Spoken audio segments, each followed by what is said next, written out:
क्या अमिताभ बच्चन वाकई अपने दम पर सुपरस्टार बने, या उनकी सफलता की सीढ़ियां उन सितारों ने बनाई जिन्हें आज का दौर भूलता जा रहा है। बॉलीवुड के गलियारों में दशकों से एक विवाद चल रहा है कि अगर धर्मेंद्र, विनोद खन्ना या शशि कपूर जैसे दिग्गज अमिताभ के साथ खड़े न होते तो क्या जंजीर का वो एंग्री यंग मैन कभी शहंशाह बन पाता।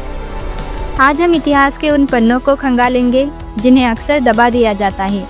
आज बात होगी उन मल्टी स्टारर फिल्मों की जिन्होंने बॉक्स ऑफिस के सारे समीकरण बदल दिए। बने रहिए हमारे साथ, क्योंकि आज हम उस राज से पर्दा उठाएंगे कि अमिताभ की सफलता का असली हकदार कौन। भारतीय सिनेमा के इतिहास में अमिताभ बच्चन एक ऐसा नाम है जिसे किसी परिचय की ज़रूरत नहीं। लेकिन क्या आप जानते हैं कि 70 और 80 के दशक में जब अमिताभ अपना पैर जमा रहे थे तब उन पर सबसे बड़ा आरोप ये लगा कि वो अकेले फिल्म हिट कराने का दम नहीं रखते। आलोचकों का मानना था कि अमिताभ को हमेशा एक बड़े को स्टार की ज़रूरत पड़ती है। इस कहानी की शुरुआत होती है 70 के दशक की शुरुआत से। उस समय राजेश खन्ना का जादू सिर चढ़कर बोल रहा था। उसी बीच एक लंबा, दुबला पतला नौजवान अपनी भारी आवाज़ और सधे हुए अभिनय के साथ पर्दे पर आता है।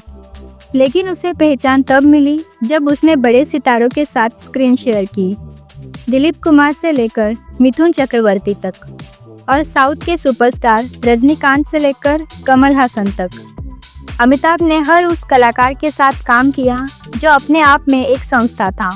लेकिन क्या आपने कभी सोचा है कि शोले जैसी कालजयी फिल्म में जय के किरदार के लिए धर्मेंद्र ने ही अमिताभ की सिफारिश क्यों की थी?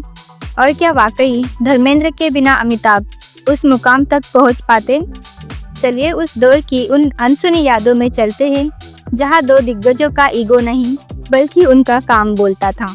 धर्मेंद्र और अमिताभ की जोड़ी को बॉलीवुड की सबसे पावरफुल जोड़ियों में से एक माना जाता है। धर्मेंद्र उस समय इंडस्ट्री के ही मैन थे और उनकी लोकप्रियता 7वें आसमान पर थी। इन दोनों ने मुख्य रूप से 3 ऐसी फिल्में दी जिन्होंने सिनेमा का चेहरा बदल दिया। पहली फिल्म थी चुपके चुपके 1975। ये ऋषिकेश मुखर्जी की एक क्लासिक कॉमेडी थी। इसमें जहां धर्मेंद्र ने परिमल त्रिपाठी बनकर हंसाया, वहीं अमिताभ ने सुकुमार सिन्हा के किरदार में अपनी कॉमिक टाइमिंग से सबको हैरान कर दिया। इसके बाद आई शोले। ये सिर्फ एक फिल्म नहीं, एक आंदोलन था। शोले की सफलता का श्रेय अक्सर पूरी टीम को दिया जाता है, लेकिन धर्मेंद्र और अमिताभ की केमिस्ट्री ने इसे एक नई ऊंचाई दी। 1980 में आई राम बलराम ने इस जोड़ी की सफलता पर मोहर लगा दी। धर्मेंद्र के साथ अमिताभ का रिकॉर्ड हमेशा 100% रहा। इन दोनों की फिल्मों ने ये साबित किया कि जब दो बड़े सितारे अपनी ईगो को किनारे रखकर काम करते हैं तो इतिहास रचा जाता है। एक तरफ राजेश खन्ना का सुपरस्टारडम ढल रहा था, तो दूसरी तरफ विनोद खन्ना के रूप में अमिताभ को एक ऐसा प्रतिद्वंदी मिला जो उन्हें हर मामले में टक्कर दे रहा था। कहा जाता है कि फिल्म नमक हराम के सेट पर राजेश खन्ना को पहली बार डर महसूस हुआ था। आखिर क्या हुआ था उस रात और क्यों विनोद खन्ना को अमिताभ के लिए सबसे बड़ा खतरा माना जाता था? राजेश खन्ना और अमिताभ की तुलना हमेशा से होती रही।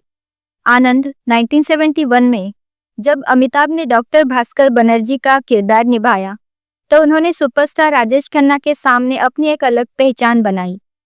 लेकिन असली मोड़ आया 1973 की फिल्म नमक हराम में। इस फिल्म के बाद राजेश खन्ना ने खुद मान लिया था कि अब इंडस्ट्री का नया राजा आ चुका, लेकिन असली मुकाबला तो अभी शुरू होना था। विनोद खन्ना एक ऐसे अभिनेता थे जिनके पास लुक्स, बॉडी और एक्टिंग तीनों का बेहतरीन मेल था। अमिताभ और विनोद खन्ना ने साथ में 8 फिल्में की। रेशमा और शेरा और जमीर जैसी फिल्में भले ही बॉक्स ऑफिस पर नहीं चली, लेकिन हेरा फेरी, खून पसीना और अमर अकबर एंथनी ने बॉक्स ऑफिस को हिलाकर रख दिया। कद्दर का सिकंदर 1978 में इन दोनों का टकराव अपने चरम पर था। विनोद खन्ना के संन्यास लेने के फैसले ने शायद अमिताभ के लिए रास्ता बिल्कुल साफ कर दिया, वरना इतिहास कुछ और होता। आप जानते हैं कि काला पत्थर के सेट पर शत्रुघ्न सिन्हा और अमिताभ बच्चन के बीच इतनी दूरियां क्यों आ गई थी कि सालों तक उन्होंने एक दूसरे की शक्ल तक नहीं देखी। और वहीं दूसरी तरफ शशि कपूर, जिन्होंने अमिताभ के लिए अपनी स्टार वैल्यू तक कम कर दी, आखिर क्यों शशि कपूर को अमिताभ की सफलता का असली कंधा कहा जाता है? शत्रुघ्न सिन्हा और अमिताभ बच्चन की जोड़ी बॉम्बे टू गोवा से शुरू हुई थी। दोनों के बीच एक जबरदस्त स्टारडम की लड़ाई थी। जहां शत्रुघ्न सिन्हा अपने डायलॉग डिलीवरी के लिए जाने जाते थे, वहीं अमिताभ अपनी इंटेंस एक्टिंग के लिए। दोस्ताना, नसीब और शान जैसी फिल्मों में दोनों ने कमाल किया, लेकिन आपसी मनमुटाव के कारण ये जोड़ी बिखर गई। वहीं दूसरी ओर शशि कपूर के साथ अमिताभ का रिश्ता बिल्कुल अलग था। शशि कपूर ने अमिताभ के साथ सबसे ज्यादा 12 फिल्में की। दीवार, त्रिशूल, कभी कभी और नमक हलाल जैसी फिल्मों में शशि कपूर ने अक्सर ऐसी भूमिकाएं निभाई जो अमिताभ के किरदार को और ज्यादा निखारती थी। शशि कपूर एक ऐसे सुपरस्टार थे जिन्होंने कभी इस बात की परवाह नहीं की कि स्क्रीन टाइम किसे ज्यादा मिल रहा है। यही कारण है कि उनकी 8 फिल्में ब्लॉकबस्टर रही। अमिताभ की यात्रा यही नहीं रुकी। ऋषि कपूर के साथ उनकी अमर अकबर एंथनी और कुली जैसी फिल्मों ने दर्शकों का भरपूर मनोरंजन किया। ऋषि कपूर की चुलबुली छवि और अमिताभ का एंग्री यंग मैन अवतार एक परफेक्ट कॉम्बो था। वहीं मिथुन चक्रवर्ती के साथ उनकी फिल्में जैसे अग्निपथ और गंगा जमुना सरस्वती भले ही उस समय सफल नहीं रही, लेकिन आज वो कल्ट मानी जाती है। साउथ के सितारों के साथ भी अमिताभ का तालमेल गजब का था। रजनीकांत के साथ अंधा कानून और हम जैसी फिल्मों ने उत्तर और दक्षिण भारत के दर्शकों को एक साथ सिनेमाघरों में खींच लिया। कमल हासन के साथ गिरफ्तार और हालिया दौर की कल्कि इस बात का सबूत है कि अमिताभ हर पीढ़ी के सितारों के साथ खुद को डालने में माहिर है।